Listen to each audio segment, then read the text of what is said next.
안녕하세요. 부자아빠 부동산연구소 대표 양박선입니다. 오늘 강의는 175강입니다. 이 공공재개발 집중분석 그 5번째 시간이 되겠는데요. 오늘은 공공재개발에 대한 것들을 집중적으로 살펴봤다고 하면 오늘은 공공재개발과 민간재개발, 공공재개발과 직접 시행재개발의 그 차이점을 보시고요. 그 다음에 구역지정 요건과 조합 설립인과 동의율을 살펴보고 나서 그런 다음에 혜택과 요건은 어떻게 있으면서 또 마지막으로 민간재개발과 공공재개발에 대한 비교 분석을 하는 것으로 진행하겠습니다. 이렇게 공공재개발이 마냥 좋은 것만 있는 것은 아니고요. 민간재개발의 장점이 있는 반면에 공공재개발의 장점이 있고 또 공공시행재개발 또한 나름대로의 장점이 있습니다. 그렇다면 투자자 입장에서 봤을 때는 나에게 어떤 것이 가장 효율성이 높은가를 점검한 다음에 투자에 나서야 된다는 점 꼭 명심하시기 바랍니다. 강의 시작하겠습니다.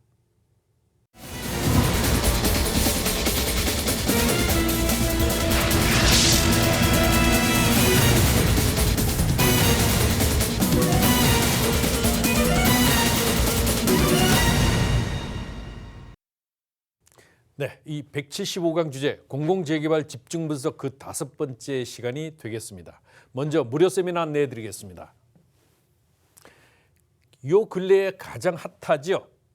제가 책을 써내기도 했습니다만은 이 가로주택 정비사업과 공공재개발 거기다가 또 하나가 있죠. 이슈가 바로 역세권 개발이 되겠습니다. 역세권 개발. 이 개발에 대한 부분들을 좀 더 집중화하고 현재 방송에서 다 설명하지 못하는 부분들을 세미나를 통해서 그 마무리를 하게 되는 보완해서 마무리를 하게 되겠죠. 그러면 중요한 것은 어디냐? 방송에서는요. 이 가로주택 정비사업 설명하고 어디에 투자해야 되는가 구체적으로 말씀드리기가 어렵죠. 공공재개발 내지는 민간재개발이 투자가 그래 좋은데 어디에 투자할 거야? 이런 것들 또 언제 투자할 거야? 거기는 지금 어떠한 현상이 생기고 있어? 이러한 부분들에 대해서 좀 더 구체적으로 설명드리지 못하는 한계가 있습니다. 그것을 바로 어디에서? 세미나에서 진행을 한다. 자, 언제냐? 매주 수요일 시간은 오후 2시 어디에서? 전철 9호선 신논현역 3번 출구 200m 지점 거평타운 몇 층? 2층. 거평타운 2층에서 진행한다. 자, 전화번호. 자, 신청하는 전화번호는 02-2638-3956, 02-2638-3956 전화하시면 됩니다. 하셔서 나 가로주택 정비사업 공공재개발 역세권 개발에 관심이 있는데 세미나 참석하고 싶다라고 하시면 되겠습니다. 끝난 다음에 개별 상담도 기다리고 있죠. 개별 상담 기다리고 있다는 점. 전화 마찬가지죠. 02-2638-3956번 되겠습니다. 자, 강의 시작하겠습니다. 먼저 민간재개발, 공공재개발, 공공시행재개발. 전에는 민간재개발밖에는 없었는데 이제 공공재개발이. 요거는 2020년 9월 21일 날 이제 새롭게 생긴 것이죠. 자, 공공시행재개발은 2021년 2월 4일 날 발표된 것에 근거한다. 이렇게 이해하시면 되겠습니다. 요거는 전에서부터 진행되어 오던 것이죠. 바로 이것입니다. 자, 그렇다면 민간재개발은 어떻게 진행되는가? 사업 방식은 관리처분 방식입니다. 관리처분 방식으로 진행되고 사업 기간 동안 토지주가 소유권을 어떻게 해요? 보유하고 있죠. 소유권을 보유하고 있습니다. 사업 시행자는 조합이 중심이 되죠. 조합은 누구로 구성되나요? 바로 현재 거주자들, 소유자들 중심으로 해서 조합원이 구성되고 조합원은 강제조합원이 되겠죠. 자, 공공기여는 전체 가구 수의 15%에서 20%를 공공임대주택으로 의무 건설하게 돼 있다. 여기는 500세대 이상인 경우 해당이 되겠죠. 500세대 이상인 경우에 해당이 된다. 사업성 보장, 확정 부담금이 되겠습니다. 이게 관리처분에서 결정이 되죠. 관리처분에서 결정이 됩니다. 용적률 규제는 법적 상한 용적률의 100%를 가져간다. 용적률은 서울에 2종 일반 주거 지역이 있다. 2종 일반 주거지역은 200%, 3종 일반 주거 지역 250%. 자, 2종과 3종이 비율대로 섞였다. 6대 4로. 그러면 거기에 맞춰서 용적률이 정해진다. 기부 체납은 별도의 특례가 없다. 자, 그렇다면은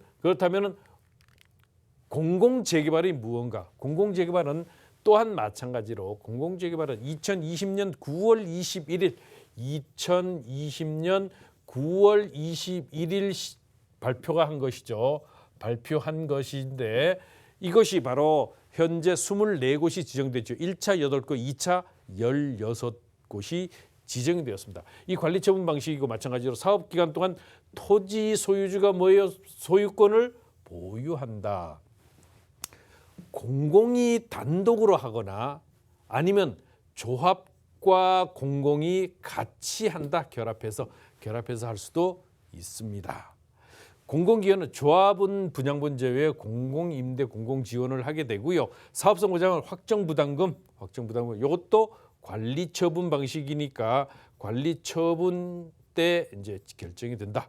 용적률 규제, 용적률 법적 상한 용적률의 120%까지 가능하다. 법적 상한 용적률. 자, 법적 상한 용적률이 조금 중요하죠. 법적 상한 용적률은 서울시 조례에 의해서 서울시 조례에 의한 것은 법적 상한 용적률에 근거한가요? 아닙니다. 2종 일반 주거지 2종 주거일 때 서울의 경우는 200%인데 법적 상한 용적률은 250%죠. 여기에 곱하기 1.2. 자, 1.2는 몇 프로예요? 300%까지 가능하다. 자, 이것이 바로 뭐예요?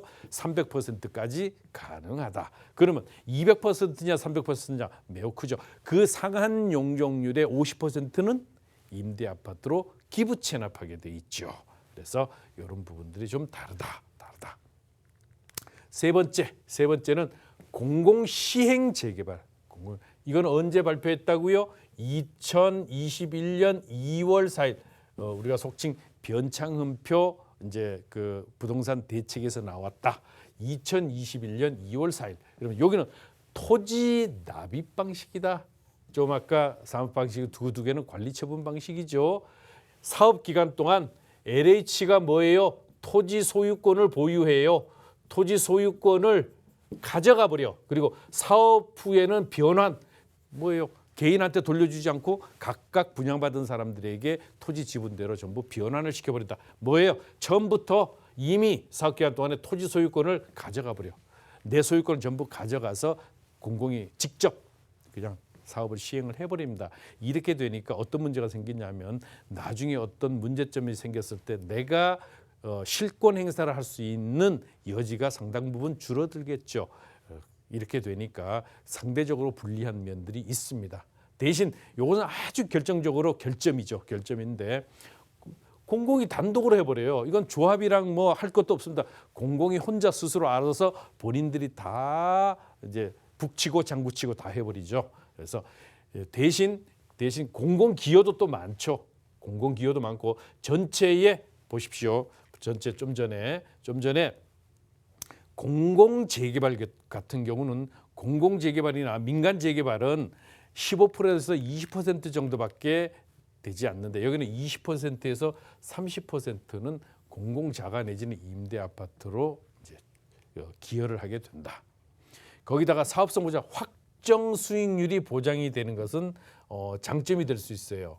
왜냐하면 사업성이 좋지 않아서 스톱되어 있던 곳들은 장점인 반면에 사업성이 아주 좋은 것은 또 상대적으로 단점이 될 수 있겠죠. 안 그래도 너희들이 안 해도 사업성 좋은 데인데 왜 그 공공 거기 시행 재개발을 통해서 확정 수익률로만 해서는 안 된다. 우리는 그럴 때는 민간 재개발로 가고요. 사업성이 좋지 않아서 도저히 여기는 사업성이 나오지 않는 곳이야. 이리 치고 저리 쳐도 어렵다. 그럴 때는 이제 공공 재개발 내지는 공공 시행 재개발을 검토해 봐야 된다라는 것입니다. 특히 용적률 규제에서 법적 상한 용적률뿐만이 아니고 플러스예요. 또 종상향까지도 있어요. 종상향. 종상향 2종, 3종이 준주거까지도 가능하기 때문에 이런 용적률에 대한 인센티브가 주어진다. 인센티브가 이것이 아주 상당한 장점 중에 하나다. 기부 체납, 토지 면적의 15% 이내로 제한한다. 특히 가장 좋은 장점 중에 하나가 뭐예요? 분상 제외입니다. 분양가 상한제가 제외되는데 이것은 명목상 그렇다. 명목상. 왜 명목상이다. 분양가 상한제에 대한 부분은요. 보시면은 이미 토지를 누가 가져가요? LH가 소유권을 가져가서 자기네가 마음대로 북치고 장구치고 해. 이렇게 돼서 사업성을 쭉 확인해서 어느 정도 남는다 그러면 분양가 상한제 안 해도요. 분양가를 자율적으로 조절을 해서 하기 때문에 간접적인 분양가 상한제는 적용을 하게 될 수밖에 없습니다. 공공이 하게 되니까 이 적정의 어떤 수익만 가져갈 수 있으면은 뭐 진행하기 때문에 실제로 조합원들에게 돌아오는 혜택은 그렇게 크지가 않다. 그래서 확정 수익률을 어떻게 가져가느냐에 따라서 상당 부분 다른데 이것은 뭐냐면 토지 납입 방식 자체가 이미 벌써 나에게 소유권이 없기 때문에 이런 부분들도 전부 끌려갈 수밖에 없는 여러 가지 불리한 점이 생긴다라는 점을 다시 한번 생각해 보시기 바랍니다. 자, 그러면 민간 공공시행 재개발에 대한 차이점을 살펴봤고요. 여기에서 정비구역, 이제 기본계획에서 추진위를 거쳐서 정비구역이 지정이 됐습니다.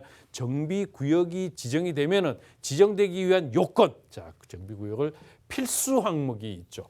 필수, 그리고 여기는 선택이에요. 그래서 필수 항목에다가 선택 항목을 어떻게 플러스 한 개 이상 선택 항목 한 개 이상 그러면 얘는 필수예요. 얘는 필수. 구역 면적이 10,000제곱미터. 이건 3,000평이죠. 3,000평 이상입니다. 3,000평 이상이고 동수의 66.6% 이상이면 되기 때문에 3분의 2 이상. 동수의 3분의 2 이상입니다. 이렇게 되는 데는 많아요. 지금 서울 지역에 굉장히 많습니다. 그런데 이 노후도가 여기도 또 노후도가 있죠. 선택 하나 필수 항목에다 선택을 하나 이상을 가미를 해줘야 된다. 그러면 연면적이 요거 좀 잘못됐네요. 60% 이상입니다. 연면적의 60% 이상이면은 신축 같은 경우 면적은 연면적이 아무래도 크고 과거에 아주 오래된 단독 주택 같은 경우는 연면적 자체가 작잖아요. 이렇게 되니까 이 노후도가 상당 부분 미치지 못해서 60%에 미치지 못해서 여기 노후도 3분의 2 이상은 되는데 동수에 근데 연면적의 60%가 되지 않아서 탈락되는 경우가 종종 있다. 실질적으로 이것이 상당히 이것은 아주 폐해죠. 이거는 없어져야 될 겁니다. 그렇다면은 방법이 또 있습니다. 호수밀도로 가져가는 거예요. 호수밀도를 60%. 헥토아르는 100m/100m죠. 100m/100m. 과소필지는 뭐예요? 과소필지는 90제곱미터 미만. 90제곱미터 미만을 과소필지라 그래요. 과소필지. 90제곱미터 미만이 비율이 얼마나 되는가? 그리고 주택 접도율, 이제 도로 접도율이라고 하는데 요 직접 도로에 접하고 있는 필지가 어떻게 되는가 요것입니다. 그렇기 때문에 이런 부분들을 살펴보고 이것에 의해서 점수화가 되죠. 점수화가 되어서 신청을 해서 구역 지정에 대한 이제 평가가 나오게 됩니다. 자, 다음에는요. 조합 설립 동의율이에요. 조합 설립 동의율을 보기 위해서는 제26조 도정법입니다. 도시 및 주거환경 정비법. 도정법 제26조를 보게 되면 요거는 공공시행자죠. 공공시행자입니다. 공공시행자 제26조. 26조는 토지주택공사 등 이 공공이 사업 시행자로 지정해서 정비 사업을 시행하게 할 수 있는데 이때에 전체 토지 면적의 2분의 1 이상으로서 토지 등 소유자의 과반수입니다. 즉 여기는 토지 면적의 2분의 1 이상이고 소유자의 과반수 과반수 반 절반이잖아요. 똑같잖아요. 그래서 반반이 되게 되면은 조합 설립 인가가 가능하다. 그래서 토지 면적의 2분의 1 이상의 토지 등 소유자의 3분의 2 이상입니다. 3분의 2 이상. 제가 조금 강의하면서 조금 착각했는데 토지 면적 2분의 1 이상, 즉 2분의 1 이상과 토지 등 소유자의 3분의 2 이상, 3분의 2 이상입니다. 토지 면적의 2분의 1 이상과 토지 등 소유자의 사람 수의 면적의 2분의 1 이상, 사람 수의 3분의 2 이상. 민간 재개발은 어떻게 해요? 4분의 3이죠. 4분의 3이죠. 이렇게 됩니다. 즉 다시 한번 공공 재개발은 토지 면적의 2분의 1 이상 그리고 사람 수 조합원 수의 3분의 2 이상의 동의가 되면 된다. 그런데 조합 설립인가 동의율에서 민간 재개발은 어떻게 되냐? 민간 재개발은 토지 등 소유자의 4분의 3 이상이에요. 4분의 3 이상. 그리고 토지 면적의 2분의 1 이상의 동의를 받아야 돼요. 즉 토지 면적의 2분의 1 이상 그리고 조합원의 4분의 3 이상 이것을 받아야만 조합 설립 동의가 가능하다. 그런데 공공은 토지 면적의 2분의 1과 조합원 수의 3분의 2 완화됐죠. 그러니까 아무래도 조합 설립 인가를 받기가 쉽지요. 그래서 공공이 그런 완화 조건이 있다. 그러면서 실제로 이러한 부분들을 이제 만들고 또 서류를 구비해서 이제 조합 설립 인가 신청을 하게 됩니다. 정비 두 번째 정비 사업비와 관련된 자료. 그러니까 한마디로 돈 쓰고 나온 거. 국토교통부 일령으로 정하는 서류 그리고 세 번째 그 밖에 시도 조례로 정하는 서류. 여기는 정말 정비업체를 끼지 않고는 도저히 할 수가 없죠. 일반적으로 조합원 내지는 조합장, 조합위원, 대의원 이런 사람들은 이런 행정적인 이 서류가 상당 부분 미흡할 수밖에 없고 거기에 대한 훈련이 되지 않고 또 알지 못하기 때문에 어쩔 수 없이 정비업체에 기댈 수밖에는 없죠. 그렇게 되면 시공사와 맞물리는 이런 여러 가지 어떤 문제점들을 시정하기 위해서 이제 공공이라고 하는 절차 이제 그 시행자가 새로운 개발 주체로 떠오르게 됩니다. 자, 이러한 것들이 있고요. 마지막으로 이런 혜택과 요건을 보게 되죠. 그러면 종상향 및 용적률 혜택이 있다. 그리고 임대주택 공급이 있고요. 사업성을 보장을 해준다. 사업성을 보장을 해주고 공공재개발입니다. 이거는 공공재개발입니다. 뭐다? 공공재개발이에요. 공공재개발이다. 공공재개발일 때에 어떤 혜택을 주는가? 사업비도 지원을 해주고 사업비 지원해주고 사업성 보장 임대주택 공급 종상향. 가장 큰 것 중에 하나가 법적 상한 용적률의 120%, 자 2종일 때는 300%까지, 3종일 때는 360%까지 허용을 해주기 때문에 그 사업성이 상당히 좋아지게 되겠죠. 자, 다섯 번째, 이주에 대한 지원, 이주제 그리고 임대주택을 지원해준다. 임대주택은 재개발 임대주택 입주 자격을 확대하는데 종전에는 정비구역 지정 3개월 전부터 거주를 해야 되는데 그래서 공공시행자 지정시부터 거주한 자, 공공시행자 지정시부터 거주한 자. 이거 정말 그러면 서로 임차를 얻기 위해서 정말 치열한 경쟁이 얻어질 겁니다. 그리고 여덟 번째가 바로 다섯, 여섯, 일곱 번째 분양 지원이 되겠습니다. 분양 지원이 되겠고요. 여덟 번째 인허가를 어떻게 해야 돼요? 인허가 과정을 단축시킨다. 매우 큰 겁니다. 그래서 통합심의위를 구성해서 두 번에 걸쳐서 세 번에 걸쳐서 할 것을 한 번에 끝내버리겠다. 이렇게 되면 인허가 과정이 어떻게 돼요? 단축이 되니까 전체적인 절차 시간이 과정이 굉장히 짧아지게 됩니다.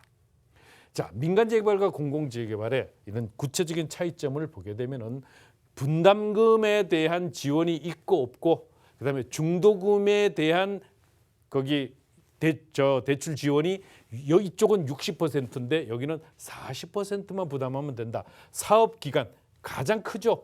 가장 큰 혜택인데 10년이 걸리던 것이 몇 년이에요? 5년으로 대폭 2분의 1로 짧아진다. 그리고 조합 설립에서부터 사업식 인가까지가 보통 40개월이 걸리던 것이 어떻게 돼요? 18개월밖에 걸리지 않도록 한다.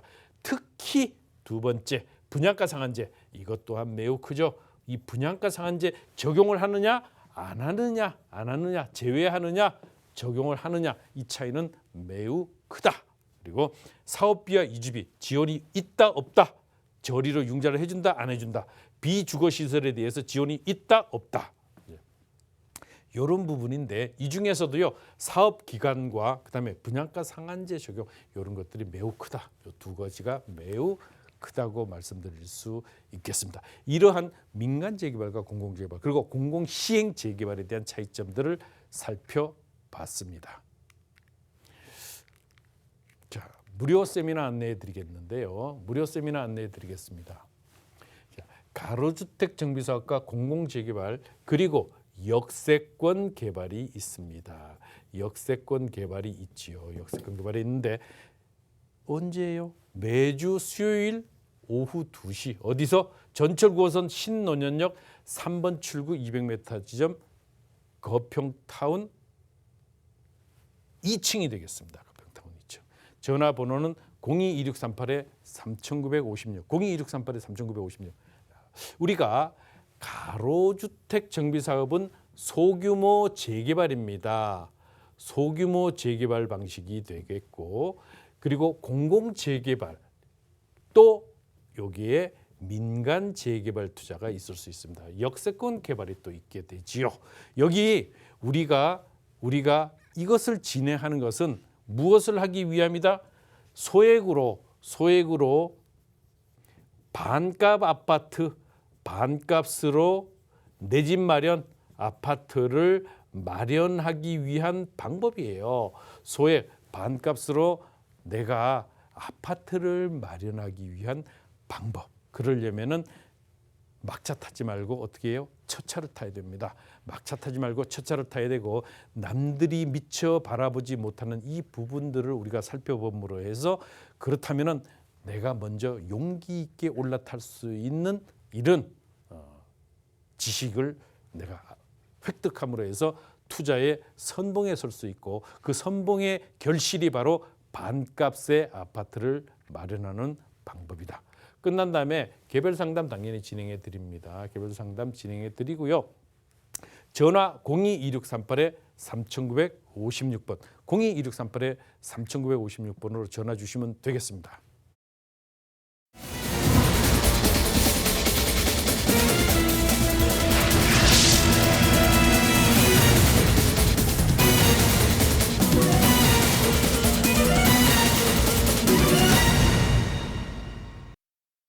그래서 오늘 살펴본 것이 민간 재개발, 공공 재개발 그리고 공공이 직접 시행하는 재개발들을 이제 각각 장점과 단점, 장점과 단점을 살펴보고 거기에 맞는 투자의 방식을 나에게 끌어오면 바로 성공 투자가 될 것인데요. 지역적인 구체적인 사항들에 대해서는 세미나에서 말씀을 드릴 수밖에는 없다는 이런 점 양해하시고요. 다음 강의에 찾아뵙도록 하겠습니다.